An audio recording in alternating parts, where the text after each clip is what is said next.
हर हर महादेव।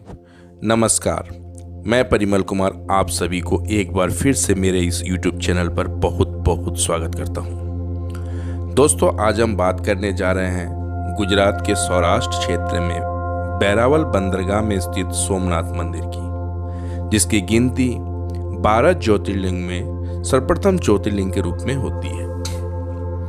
दोस्तों, अगर आप सोमनाथ दर्शन के लिए जा रहे हैं तो आपको ये वीडियो पसंद आएगी और आपके लिए वीडियो बहुत ही उपयोगी होगी। आप सोमनाथ कैसे आएं, सोमनाथ कहाँ रुके, क्या खाएं और कौन कौन सी जगह सोमनाथ में घूमने के लिए है, इन सबों की जानकारी आपको हमारी इस वीडियो में मिलेगी। तो बिना देरी किए हुए वीडियो को शुरू करते हैं। आइए सोमनाथ मंदिर के इतिहास को संक्षिप्त में थोड़ा जान लेते हैं।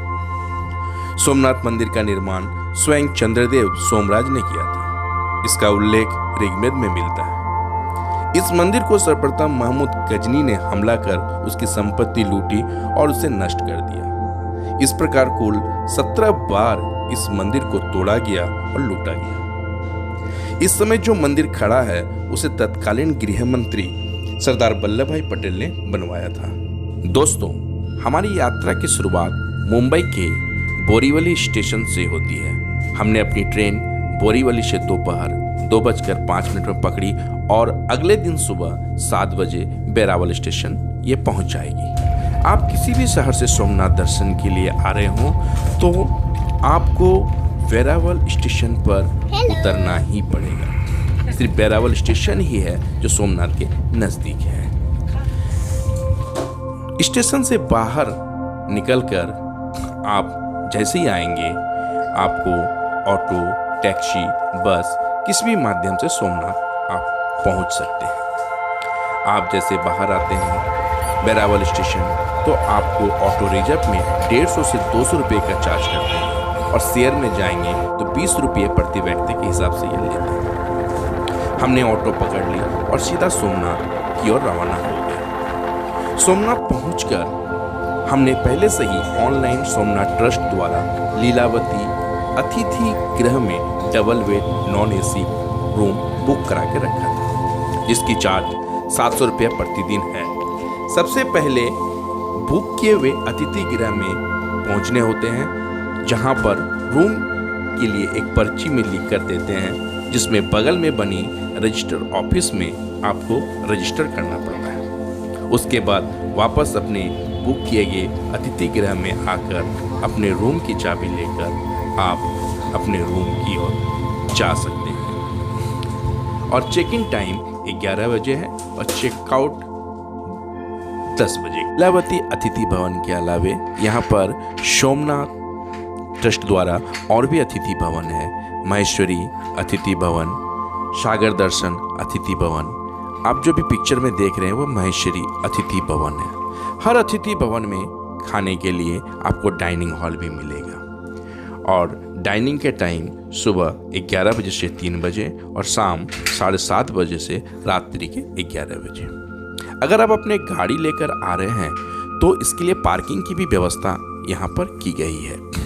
आप अपने गाड़ी को अच्छे ढंग से पार्क कर सकते हैं। Double bed non AC room कुछ इस प्रकार है। 2 बेड आपको मिलेंगे, 2 पिलो, कंबल और एक सोफा मिलेंगे। साथ में आपको एक टीवी देखने को मिलेगा, एक मिरर मिलेंगे, अटैच लैट्रिन बाथरूम भी आपको मिल जाएंगे इस रूम में और साथ ही आपको एक छोटा सा बैल्कनी मिलेगा जहां पर आप अपने कपड़े सुखा सकते हैं। नीचे एक लंबा सा लॉन मिलेगा जहां शाम में आप टहल सकते हैं। हम लोगों ने अपने रूम में फ्रेश होकर सोमनाथ दर्शन के लिए निकल पड़े।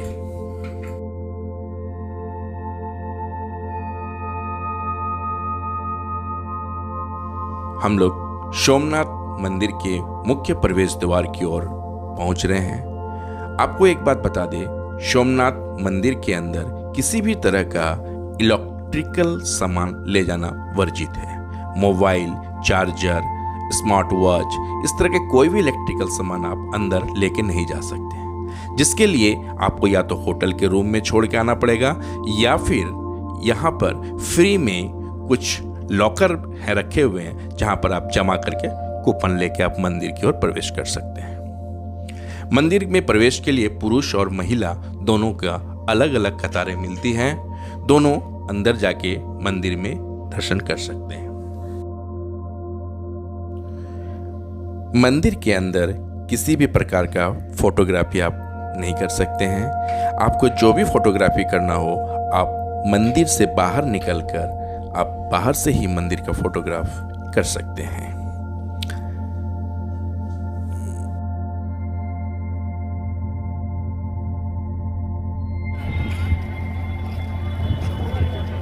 मंदिर से बाहर निकलने का एग्जिट द्वार दूसरी ओर है, जहां से आप बाहर निकल सकते हैं। बाहर निकलकर आप अपने लॉकर में रखे हुए mobiles, camera, laptop, smart watch को ले सकते हैं। मंदिर से सोमनाथ मंदिर के मुख्य मंदिर से करीब 200 मीटर की दूरी पर एक पुराना सोमनाथ मंदिर बना हुआ है, जिसे अहिल्याबाई द्वारा बनाया गया। इस मंदिर में 2 शिवलिंग है, एक मंदिर के ऊपर की तरफ जो अहिल्याबाई के नाम पर है और दूसरा नीचे स्वयंभू है। इस मंदिर में आप जलाभिषेक आदि कर सकते हैं। यहाँ पर आप शिवलिंग को छूकर इस मंदिर का दर्शन से मन को तृप्त हो जाता है।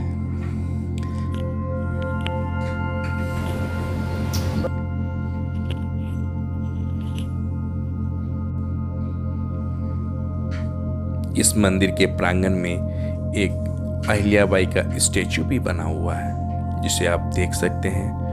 और इसके चारों ओर कुछ पुस्तकें की दुकानें भी रखी हुई हैं। अगर आप धार्मिक ग्रंथ में अपनी इच्छा रखते हैं तो यहाँ से कुछ धार्मिक पुस्तकें भी खरीद सकते हैं। मंदिर देखने लायक। इस मंदिर कि ठीक सामने सोमनाथ ट्रस्ट द्वारा संचालित भोजनालय बना हुआ है, जिसमें आने वाले यात्री सोमनाथ का प्रसाद समझकर खाते हैं। ये भोजनालय बिल्कुल निःशुल्क होते हैं, इसका कोई चार्ज नहीं होता है। आपको बस एक कूपन लेना होता है और कूपन को दिखाकर आप भोजन ग्रहण कर सकते हैं। भोजन का समय है सुबह के 11 बजे से 3 बजे तक और शाम को 7 बजे से रात्रि के 11 बजे तक। भोजन के उपरांत आप ऑटो करके सोमनाथ मंदिर के अलावे और जो भी दर्शनीय स्थल है उसका भी आप विजिट कर सकते हैं। हम लोगों ने एक ऑटो रिजर्व किया जो तकरीबन 500 रुपये लिया, जो सबसे पहले मुझे श्री राम मंदिर ले गए। यहाँ पर भी आप आके अपना कुछ पल बिता सकते हैं। श्री राम मंदिर में श्री राम, लक्ष्मण और मैया सीता की मूर्ति देखने को बनती है। इस मंदिर की नक्काशी बहुत ही भव्य तरीके से बनाई है।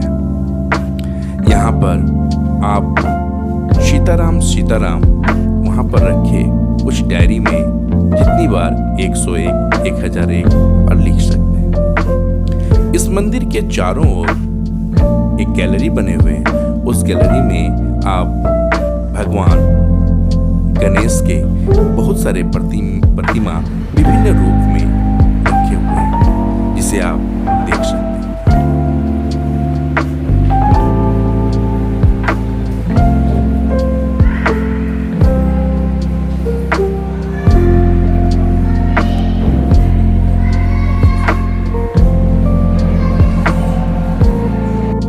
मंदिर के कॉरिडोर से आप बाहर का नजारा भी देख सकते हैं। एक अद्भुत नजारा आपको देखने को मिलेगा, मन को बिल्कुल शांत हो जाएगा। डेस्टिनेशन गोलकधाम तीर्थ, जहाँ पर सर्वप्रथम आपको गीता मंदिर देखने को मिलेगा। इस मंदिर में श्री कृष्ण जी की प्रतिमा हाथ में बांसुरी लिए हुए देखने को मिलती है। इस मंदिर, ये जो मंदिर है ये सोमनाथ मंदिर से 2 किलोमीटर की दूरी पर स्थित है। इस मंदिर की खासियत यह है कि यहाँ पर 18 खंबे इस मंदिर में बने हुए हैं और 18 खंबों में, जिसमें गीता के 18 अध्याय इन खंबों में संस्कृत भाषा में लिखे हुए हैं। कहते हैं कि श्री कृष्ण अपने भाई बलराम से मिलकर कुछ देर यहाँ पर बिताए थे।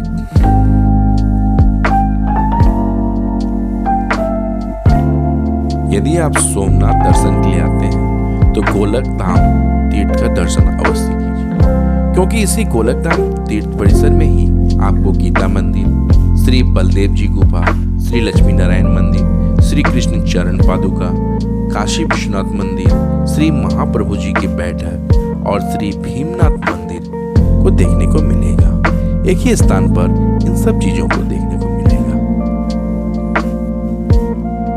गीता मंदिर के बगल में ही श्री बलदेव जी मंदिर की गुफा मिलेगी। पौराणिक कथा के अनुसार श्री कृष्ण के भाई बलदेव जी ने यहाँ से अपना मूल नागरू में अंतिम यात्रा की थी और यहाँ पर बलदेव की चरण पादुका भी देखने को सौभाग्य प्राप्त होगा। यहाँ पर एक बलदेव जी की ऊंची प्रतिमा आपको देखने को मिलेगी और उसके बगल में ही एक गुफा है छोटी सी। उस गुफा में आपको श्री बलदेव जी का चरण पादुका देखने को मिलेगा और ठीक उसके ऊपर उनका मूल रूप सर्प रूप आपको देखने को मिलेगा।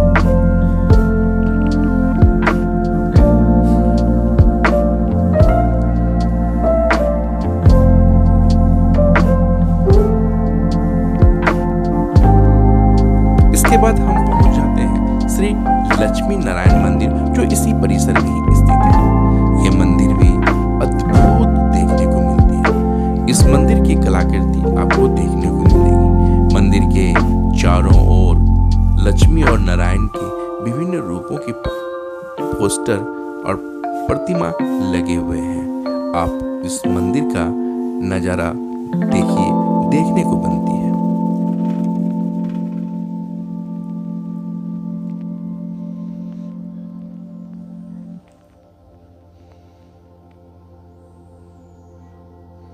इस मंदिर में लक्ष्मी और नारायण की एक प्रतिमा भी आपको देखने को मिलेगी। आप इस मंदिर को भी एक्सप्लोर जरूर करें।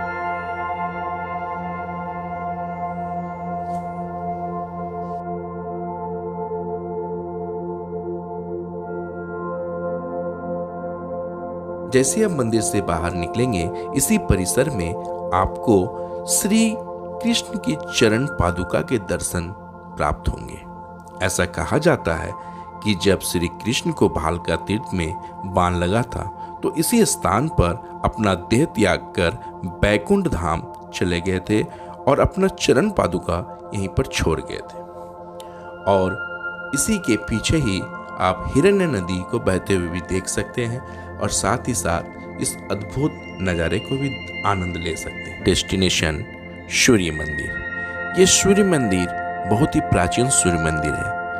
आप देख सकते हैं इस सूर्य मंदिर के बाईं ओर आपको हिंगलाज माता की मंदिर देखने को मिलेगा और साथ ही 5 पांडव की गुफाएं जो गुफा के अंदर मौजूद है। और मंदिर के दाईं ओर पांडव का स्नान कुंड भी एक देखने को मिलता है। कहा जाता है जब पांडव यहाँ पर ठहरे थे तो इसी कुंड में वो स्नान किया करते थे।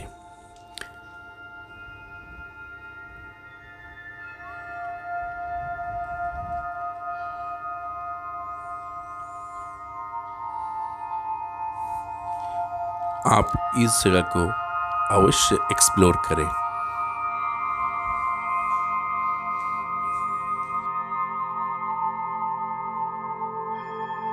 अगला डेस्टिनेशन हमारी श्री कामनाथ महादेव मंदिर। इस कामनाथ महादेव मंदिर के अंदर आपको कामनाथ महादेव का भी दर्शन मिलेंगे, साथ ही यहाँ महर्षि का भी दर्शन करने को मिलेगा।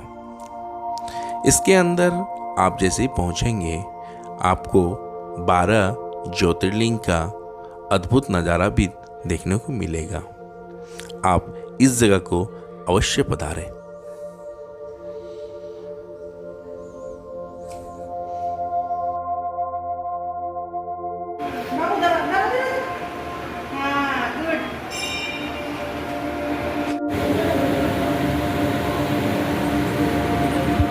अब हम पहुंच चले हिरन कपिला सरस्वती का महासंगम त्रिवेणी नदी।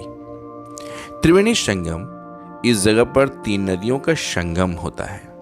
संगम पॉइंट देखने के लिए आपको बोट में बैठकर आगे जाना पड़ेगा। यहाँ पर 3 नदियों के मिलने से संगम बना है। त्रिवेणी घाट में स्नान करने से कहा जाता है सभी पाप आपके धुल जाते हैं। यह भी माना जाता है कि जब श्री कृष्ण को बालका तीर्थ में जरा नामक शिकारी द्वारा बाण लगा था तो उनका मृत्यु के उपरांत इसी स्थान पर इसे जलाया गया था और समाधि के रूप में गोलक धाम तीर्थ में रखा गया था। आप जब भी आएं तो इस पॉइंट को जरूर चेकआउट करें।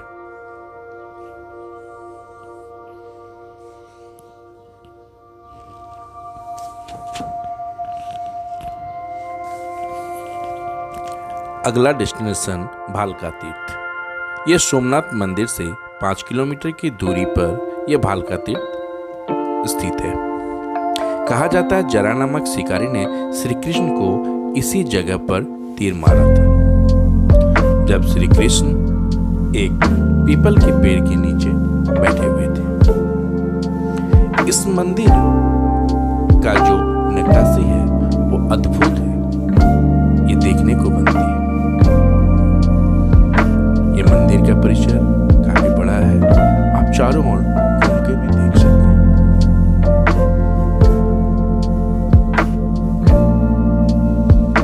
इस मंदिर के अंदर श्री कृष्ण जी उसी मुद्रा में बैठे हुए आपको मिलेगा जिस मुद्रा में जरा नामक शिकारी ने तीर मारा था। और मंदिर के अंदर पीपल का वो वृक्ष जो 5000 वर्ष पुराना कहा जाता है आज भी आपको देखने को मिलेगा। वो वृक्ष आज भी मौजूद है। कहते हैं कि जब श्री कृष्ण दुखी हो जाते थे या परेशान हो जाते थे तो इसी जगह पर आकर अपना समय बिताते थे।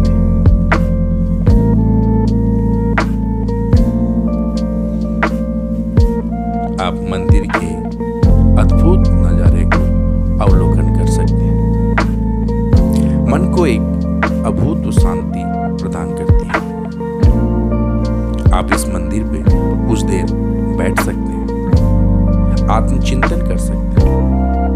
ये पीपल का वो वृक्ष जो 5000 वर्ष पुरानी है, आज भी आपको देखने का सौभाग्य प्राप्त होगा इस जगह पर।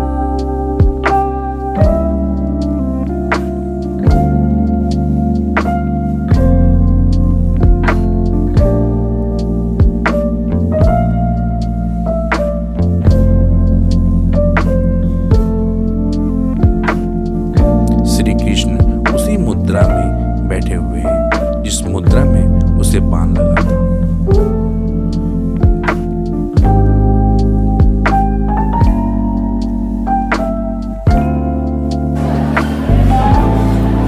इस मंदिर के परिसर में एक और महादेव जी का मंदिर आपको देखने को मिलेगा, प्रगटेश्वर महादेव मंदिर।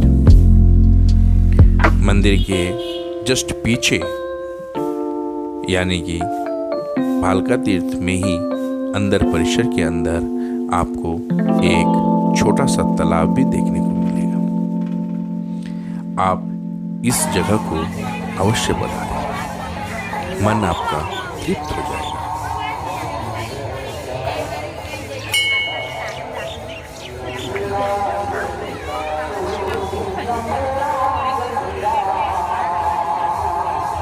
इस मंदिर परिसर को पूरा घूमने में तकरीबन आपको 20 मिनट का समय अवश्य लग जाएगा, क्योंकि ये मंदिर परिसर थोड़ी सी बड़ी है।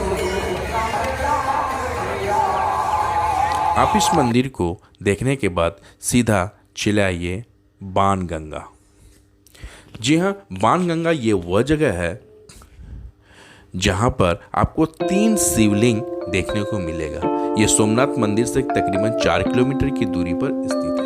चूँकि ये शाम का वक्त हम लोगों ने पहुँचे, इसलिए मुझे ये शिवलिंग देखने को प्राप्त हुआ। दिन के समय यानी दोपहर या सुबह जाएंगे तो ये शिवलिंग आपको देखने को नहीं मिलेगा, क्योंकि समुद्र इसके ऊपर डूबी रहती है। यानी कहने का मतलब यह है कि इस शिवलिंग का जलाभिषेक स्वयं समुद्र करते हैं। शाम के समय पानी थोड़ी दूर चले जाती है तो आप इस शिवलिंग पर जल चढ़ा सकते हैं, पुष्प दूध चढ़ा सकते हैं, पूजा अर्चना भी कर सकते हैं।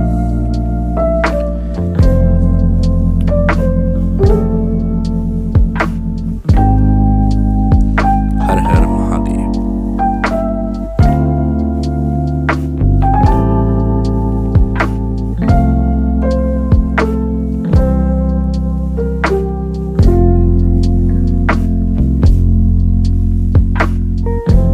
ये शाम के वक्त ही आप इस पर पूजा कर सकते हैं, दिन में संभव नहीं है। क्योंकि शाम में समुद्र का पानी दूर चला जाता है। डेस्टिनेशन मेरा है भीम भंजन मंदिर। यहाँ पर दक्षिण मुखी गणेश जी की मूर्ति आपको देखने को मिलेगी। अंदर किसी भी प्रकार का फोटोग्राफी नहीं कर सकते हैं, बिल्कुल मना है। यदि आप बाणगंगा दर्शन के लिए आते हैं तो इस जगह पर दर्शन अवश्य करें। उसके बाद अंत में आप सोमनाथ मंदिर में जाकर साउंड एंड लाइट शो का आनंद ले सकते हैं। साउंड एंड लाइट शो के लिए आपको टिकट शाम को 6:30 बजे कैशलेस टिकट। दोस्तों, अगर हमारी ये वीडियो आपको अच्छी लगी तो वीडियो को शेयर एंड लाइक जरूर।